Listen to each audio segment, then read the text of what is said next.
here's how this segment works for the newbies in attendance. The veterans already know the ins and outs of all this. Ryan, he just keeps growing, folks. Last checked, he is 9 feet 6 inches tall. So naturally, he is going to win the tip.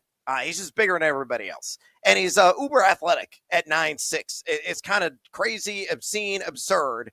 So he's going to win the tip. He's got to throw it up the court to a man who's already sprinting out. I think it's Tyrese Haliburton, who's going to throw it down and hopefully get us home a winner straight away. So Ryan's going to give you the first play.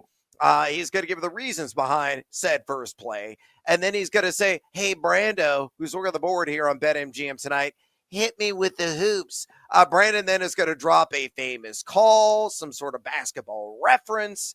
I will take it from there and do the same thing. We're going to go back and forth and work in as many wagers as we possibly can. So, Ryan, again, you're going to win this tip. What is your first hoop scoop? All right, let's go to game one, and I'm going to take the 9.5 with the Pacers. I also like the plus 310 on the money line. Good chance I regret this bet, and OKC just is that good, man, but it's game one of the NBA Finals. I do think that there's going to be some nerves setting in, really for both teams. Maybe Indiana in the first half, also worth a look. But, this team right now is playing with house money, Brad. Coming into the season, their win total was 46.5. Their NBA Finals odds were 66-1. You had to go all the way down the board. But ever since that most overrated player poll or whatever, Tyrese Haliburton has been on another level. Kind of reminds me of Fred VanVleet when he had a child and then all of a sudden was like unconscious from the field against the Milwaukee Bucks and against the Warriors in the NBA Finals. But Siakam has NBA championship experience. I don't think he's going to be rattled or, I don't think the moment's going to be too big for Pascal Siakam. And I just love this roster, really well coached. What scares me, the trends, right? Game one, NBA Finals, dogs are only 2-18 straight up and 3-17 against the spread going back to 2005, 4-25 straight up. 8-21 against the number going back to 96. So history tells you to take the favorite, and that's why this number's priced the way it is. I'll take the 9.5 with Indiana, though. I don't think they're getting enough respect, and I think they might even be able to steal game one on the road. So I like plus 310, and I like Indiana at 9.5. Brando, hit me with the hoops.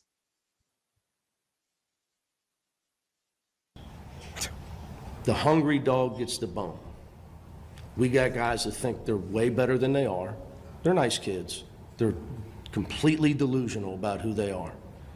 And the team that's mind is on the right stuff and hungry to get a win in conference play is the team that's probably going to win. That's Mick Cronin, is it not? Yes. Brandon, was that Mick Cronin? Right? Yes, it was. Oh, that's outstanding. Where'd you even find it? So much. I think that just happened last year. Yeah, he had a moment there. He had a complete meltdown behind the mic, and he got lambasted for that. Kind of run through the ring, and understandably so, throwing his team under the bus and in spectacular fashion. But that's typical Mick Cronin. He's a firebrand. Yeah. That's fantastic. Good pull by you there, Brando. All right, Pacers are going to win this series. And I'm double checking this because I had to go back and make sure this is correct, and it is. NBA Finals winner right now. The odds are Thunder minus 700, which is absurd. The Pacers are plus 500, 5-1 to hoist Larry O'Brien. Is OKC that much better than the Indiana Pacers? No, I'm not buying that at all. There's only one bet to make, folks, unless you're going to make it like Oklahoma City in 6, Oklahoma City in 5, Oklahoma City in 7. You can get decent odds as a result. But if you're taking this straight up, you can only bet Indiana at 5-1 because that's where the value lies, and I'm going to do exactly that. The story this entire NBA playoffs, they just find ways to win, to overcome, to silence their critics, to silence their doubters, and I think they are going to do it again. Indiana, number 4 in net efficiency in the playoffs, number 2 in offensive efficiency, number 9, and that's a shortcoming in defensive efficiency for this team outside of Miles Turner. They really have a true rim protector. Look at OKC, number 2 in the net. They're number 3 in offensive efficiency and number 1 in defensive efficiency. In the regular season, they only played twice. Indiana lost both those games, 120-114, 132-111. So there's a lot of evidence that suggests Thunder, and Thunder again. But where there's a will, there's a way. They're going to find a way to, again, overcome. I say Indiana takes this series at plus 500. Why the hell not? Little sprinkle, certainly worth the investment. Brando, hit me with the hoops. I'm unhappy with these seniors. That's what I'm unhappy with. It has nothing to do with X's and O's. We got the worst group of seniors right now that I've ever been associated with. Their mentality's awful. Their attitude's awful. I'm unhappy with these seniors. I love these. Got a new folder tonight or something, Brando. We got some great coaches press conference. This isn't my favorite bet, man, but there's not a whole lot I like in this series, to be honest with you right now. SGA points were 33.5. Definitely don't want to go over that number, although he's been on a tear. I kind of like Chet. I agree with Keith Smith, who came on earlier and said he could be the X factor, but I ended up going with Jalen Williams, man. In the regular season, averaged 21 points per game. He's been off and on here in the playoffs.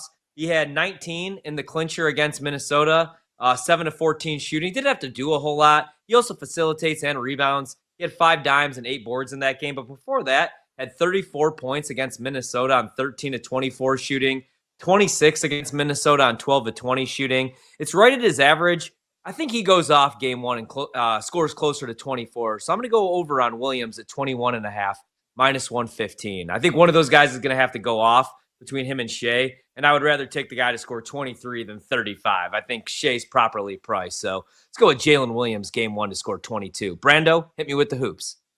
Yes, Kawhi is better than Kobe was. And I say this now with Ben Simmons. Hey, LeBron, we're good, bro. You can go. You can go. The game on the line, Iggy or Curry? Of everyone on Golden State, open shot, fate of the universe on the line, or the Martians have the death beam pointed at Earth, you better hit it. I want Iguodala. Oh, look at that. Going with Iguodala. There's a deep pull. We're up against it here, and I have no sound reasoning outside of just gut faith in this. Series in 6 games. It doesn't matter if it's OKC, Indiana. I think it's going to go 6 games exactly, plus 275. Mic drop. Brando, hit me with the hoops. They shot 18 times in the paint and had 32 free throws. Kawhi shot more free throws than our whole team. Explain it to me. You know, I know Pop's got pedigree and I'm a young rookie, but they're not going to rook us. That's unacceptable. That was unprofessional. My guys dug in that game and earned the right to be in that game, and they did not even give us a chance. Take that for data. I was looking at the Finals MVP market, and I feel like if you like Indiana, you should bet some Haliburton 7-1, especially after he thought that he was going to win Eastern Conference Finals MVP and it went to Siakam. Instead, though, I do think OKC ultimately wins this series. Let's say it is an SGA. Minus 625 is an insane price, man. It could easily be Jalen Williams. He's their second leading scorer, and if they throw the kitchen table, Indiana at SGA, I think he could average 25 in this series, and 30-1 is a crazy price, down from 35-1. So Jalen Williams, Finals MVP, 30-1 is my final bet, and I like that one quite a bit. And I'm going to go with Tyrese Haliburton, doubling down on Indiana to take MVP at 7-1. All right, we got an exit stage left. We come back. NFL Exotics. Stick around. This is BetMGM tonight on the BetMGM Network. Elizabeth, I'm coming, baby. Don't miss out on the action. If you missed the show, you can listen back on the always free Odyssey app. It's BetMGM Tonight, presented by BetMGM.